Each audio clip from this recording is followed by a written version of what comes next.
Beginner to advanced front split. For the first part, you want your feet to be on a sticky surface, but for the second part, you want your feet to be on a slippery surface. So I'm using this furniture slider. For the third part, a little bit of external weight, like these ankle weights, can come in handy.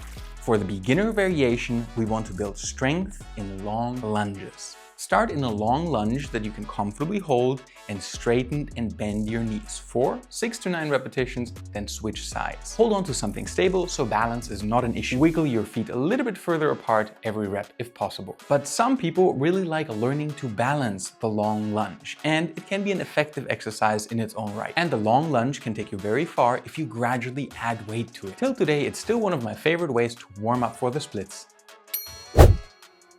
The intermediate level starts in a kneeling split with our furniture slider and a little target, where I'm using the orange tape roll. You also want to feel stable and can use a stall bar, a window sill, a foam roller, or just 2 stools left and right from you. Your hands only give you a light stability assist, and really, your hamstring and hip flexor are doing the majority of the work here. For 6 to 9 repetitions, you push the target marker further and further away from you. Start in a doable range and stop before it gets too intense. For extra effectiveness, you can finish each set with a long hold, where you do 1 PNF contraction, pushing both feet down into the ground, then taking an inhale, and on the exhale, trying to let go of any tension in your legs. But note, if the PNF stretch makes you way too sore, it might be better to go easier at first and just gradually progress over time. You will likely benefit from the intermediate stage until you have front splits where your thighs touch the ground on both sides. For the advanced level, we do an active standing split. Leave your hand by your hip to make it a bit easier,